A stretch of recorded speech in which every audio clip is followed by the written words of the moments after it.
Yan, magandang tanghali po mga kajali. Be, magandang tanghali. Ready na ba?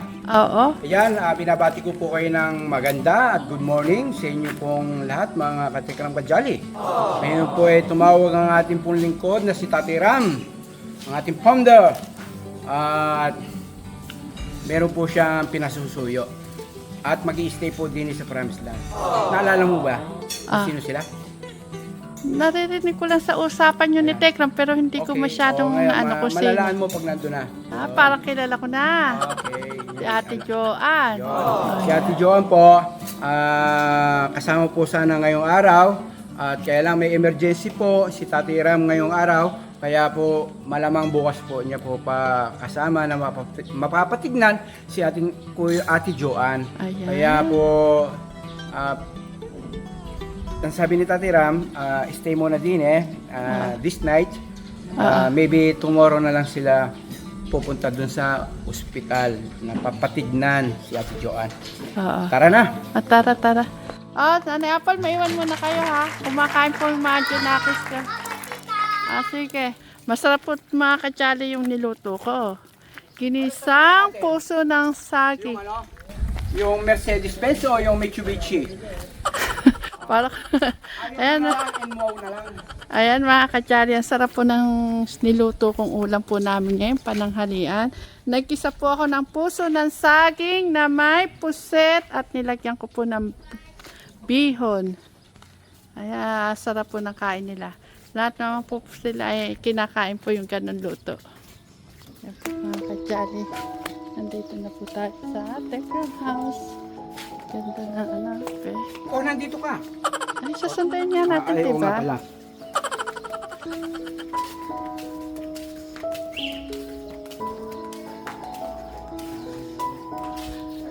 Hello, Anay. Ate Joanne, kamusta? Mano po. God bless. Ate Joanne, kilala mo pa ako? Kilala mo siya, Joanne. Dali. Natatandaan mo ako? Si Kuya, dali. Tayo na dyan, tayo. Bumubulong pa rin po ata hanggang ngayon. Bulong pa rin siya. Saan kayo dumaan? Dito po. Ano po kasi, tumawag po si Tate Ram kanina. Joanne, Oo. you remember me? Ha? Kamusta na po na si Joanne? Ang medyo ano pa rin siya. Kahit po na nung nasa inyo siya dati, ganyan po si... Ganun siya. Doon na siya na ano. Hindi na po siya nagsasalita talaga. Hindi na. Minsan may gamulong-bulong siya. Oo nga po yun po, inaano namin yung binubulong-bulong niya. Ala naman Saka po. natatakot ako kasi baka mamaya kung ano yung ano niya. Pero hindi naman siya mabait naman siya nung nakasama namin. Mabait siya. Hindi pa talaga siya nananakit. Kaso lang, yun lang na, yung siya, ganyan lang siya. Sana maging okay si Ate Joanne. Ano, sana. Yun nga po, di po pala kayo matutuloy ngayon? Ha? Di po daw kayo matutuloy ngayon? Sabi niya, Martes kasi. Sabi, Martes naman po ang sabi. Oo. Okay. Martes naman po ng umaga daw. Kaya nga, sabi ko, kasi ano namin, di off naman sa namin ngayon. Sabi ko, Lunes na lang pupunta na kami dito. Okay. Para sa umaga makapunta kami dito. Opo. Yan, okay naman pala. Sana nga, yung pagpunta niya, gusto niya sasama kami. Kasi lang kami, titrabaho ako sa simbahan. Hindi rin po kayo makakasama bukas. Makakasama rin. Makakasama naman. Kaya sabi ko, sa ano na lang Lunes, paalam na lang ako kako. Paalam na lang ako kay Father na hindi ako makaano sa Martes. Opo. Kasi nga ito pa check up ko. Umayag naman siya. 1 year and 5 months pa naman din nakasama. Hindi ko nga bulubos maisip na paano to na wala ka talaga pag-asa na makita ko siya, totoo lang. Nawala na po kayo ng pag-asa na? Pag-asa sabi ko. Kasi sino ba naman mag-umasa na ganito sa kalagayan niya? Opo. Ang laki-laki ng mali ng puso. Saan mo hanapin? Opo. Lahat na lang sulok ng ano namin bandang District 1 eh. Inaano na Ang laking tulong po talaga, nanay, yung ginawa na, yung pinasulat namin siya. Buti na lang po. Yun nga yung sinasabi. Nasa isip ko lagi. Sabi ko sana may makakita sa kanya at pasulatin siya. Para maano siya, malaman siya na, malaman nila na kung saan, sinong pangalan niya. Opo. Nakakasulat po siya. Opo. Ilang taon po siya nagkaganyan? Kasi nung ano pa, mula, ano yan, mula, ano yung, paglaki niya, nasubaybayan naman siya, nag-aaral naman siya hanggang elementary. Ngayon, pinapapasok ko yan ng high school. Hindi naman po papasok pala. Doon na nakatambay doon sa may karugtong namin na na yung Project 7. Opo. Kaya pumasukan ako pag alis ko, tulog. Pagdating mo, tulog. Kaya hindi ko na siya minsan makakausap. Kasi siguro ganyan siya. Ganyan ang yung... Ibig sabihin, hindi, mga 10 years na rin po parang ganyan siya. Hindi lang siguro 10 years. Mga 20 siguro, mga ganun. Ilan taon na po ba siya? 34. 34. Itsura lang kasi niya bata. Opo. O kasi nung inano ko rin yan sa kumilik, ayaw tanggapin kasi bata pa.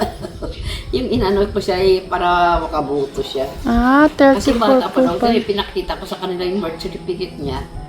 Opo. Wala sila na. May 30. edad na siya. Yan ang bunso namin. Yan ang bunso. Ilan po sila magkakapatid? 6. Panganay kasi, nagsimula yan siya, ganun talaga.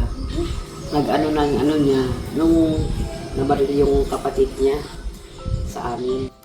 Kaya siguro po nagkaano siya, nagka-phobia, tapos napunta sa... Oo, kasi simula nga noon. Simula na siya. Hindi nga buwabangon doon nga mga sa kapatid niya. Titingin, hindi. Nasaksihan niya po yung pagkabaril sa kapatid niya. Hindi naman, kasi nagkagulo kasi. Yung Parang naano siya. Yung mga baril, Opo. yung putok ng mga baril, yung ng mga bato. Sabi ko, mga bato yung nagbatuhan tapos nagsigawan. Yun, parang naano siya. Simula noon, nag-ano siya na yung kumot na itim. Opo. Yun. Parang nagka-phobia siya na hindi na siya nabantayan. Oo. Nagtuloy-tuloy dito. Kaya nagkaganyan. Simula yun ang niya. Meron pa naman sa hindi lang siya tahimik lang. Pero napagamot niyo na po siya? Hindi nga Mula po noon? Bago siya mawawala, nilalakad ko na siya. Bago siya mawala, nilalakad ko na para papacheck up sa psychiatrist. Psychiatrist. Nawala naman. Ate Joanne. Oo. Nawala naman siya. Pag naman po na yan, nagamot po. Unti-unti naman pong babalik. Yung ganyan lang siya. Ate Joanne. Ate Joanne. Natatandaan mo ako? Ate? Natatandaan mo ako? Ate Joanne. Ate Joanne. Kahit sa inyo ng isang gabi. Opo, isang gabi po. Ate Joanne. Ganyan din siya, isang Opo, ganyan din po siya. Hindi ko na alam kung ano nangyari. Sabi ko, John, marami nagtatanong sa akin kung anong ginawa mo sa isang taon. Kasi nandito na siya, di ba? Opo. Kung hindi siya umalis dito, talaga siguro inano siya dito ng... Doon po sa siya Alpha. umalis dito. Pero sa isang taon, Diyos, sa anong ginawa mo? May nag-ano ba sa'yo? Lahat lang tatanong ko. Ngiti-ngiti naman. Sabi ko, sulat mo na, naku, anong nangyari sa'yo? Hindi na po siya. Hindi nagsulat. Importante na yung malaking bagay po yung nagsulat siya ng pangalan niya at yung lugar po ninyo. Himala nga nagsulat sa inyo eh. Opo. Kaya lang, yung karukto ng Barangay Bungat, hindi niya na maisa. Naguhula kami. Bicol pa, Bisaya pa. Nasulat Opo. ng Quezon City. Hindi pa niya naisulat yung Quezon City, puro barangay Bungad, barangay Bungad, barangay Bungad. Ngayon si Ate Michelle, isinearch niyo po yun, yung barangay Bungad, kung saan. Quezon City po. Quezon City. Tapos po, may picture po na ipinakita si Ate Michelle, yung barangay hall, tapos yung lugar. Oo. Nung pinakita sa kanya, tumatango siya. Opo. Matango siya. Opo, tumango po siya nun. Ate Joanne, gusto mo pa bang gumaling? Baka pag tumulong kay Nanay Apple sa baboy. Gusto mo gumaling? Gusto mo gumaling, di ba? No? Kay Nanay Apple Gusto mo sumasunod. gumaling? Ano siya Ah? ng gupit ng kuko niya? Di yan gumugupit ng kuko eh. Ah, Oo. Mahaba ng kuko niyan, hindi yan papapagupit.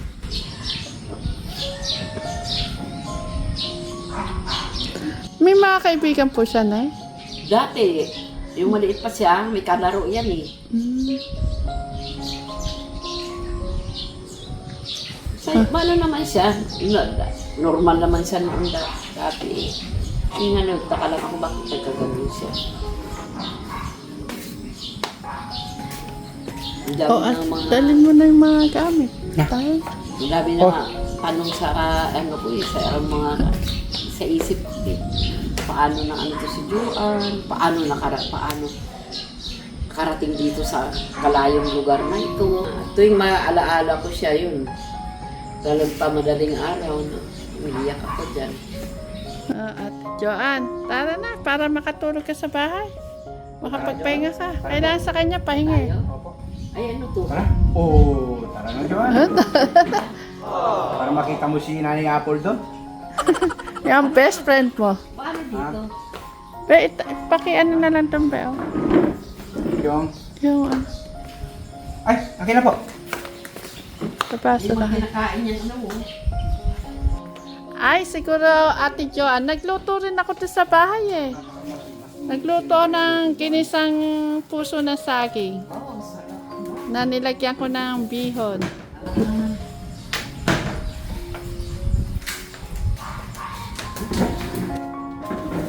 Hindi naman po siya nagwawala sa bus. Ay, hindi po. Isa di ba muna? Mabait siya. Ate Joanne, ang ganda mo yata ngayon, naayos mo yung buhok mo. Ginagupitan ko yan ng maiksi. Nay, nakita niyo pa itsura ng buhok niya nun? Oo. Parang ano nung ano. Scuba. Tara. Kaya nga, pag may nakakita ako ng ganyan, nung ano, may Joanne. nakakita akong mga ganyan na mga, ay, ate, salamat po. Pat! At,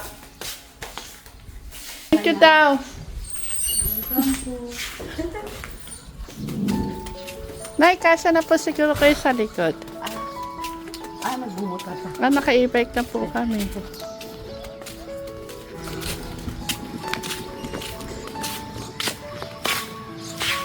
Ay, sisik ko ko si Ate Joanne. Iuwi ko muna. Kasya? Aka na yan, Bert. Dito na nasarap. Dito na lang po. Hindi, Eri po. Hindi po kayo masigod ka.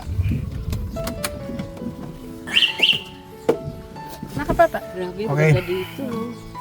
Sarap magtanim. Go. Opo, Ang hilig ko pa Opo, naman Nay. magtanim. Ang lalo sa promise na ang lumang po ng taniman. Oo, mahilig pa naman ako magtanim. Lalo sa Opo.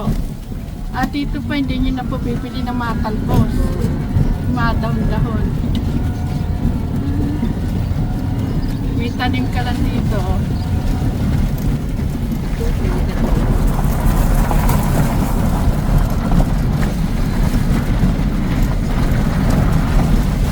Bukas po, pa-check up na po ni Tekra. makikita mo na sila yung ano. Matutuwa sila yung ano. Kahit naman. Kita naman kaibigan niya. Ay, sorry po. Mag-bless. Bless kayo kay nanay. Yes po. Hindi na nakalala siya to. Oh, maganda na yan, oh. Bagong gupit. Bisa kaya ano. Mag-bless kayo kay Lola. Kaya ano eh. No?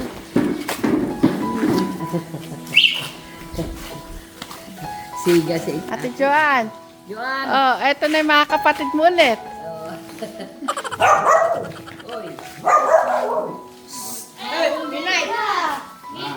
Katujuan. Bago yata gupit tayo ngayon na. Bagong gupit nga Nanay Apple. Naayos yung buhok niya. Bagay. Yung mannerism niyang hawak sa ilong, hindi nawala, Nanay. Ha? Yung mannerism Oo, niya. hindi yung mawawala yan. Parang minsan ako ganyan eh. Sa inyo po naman, ah. Sa akin. Okay, dyan. Buksan ko isang kwarto. Doon po kayo sa isang kwarto.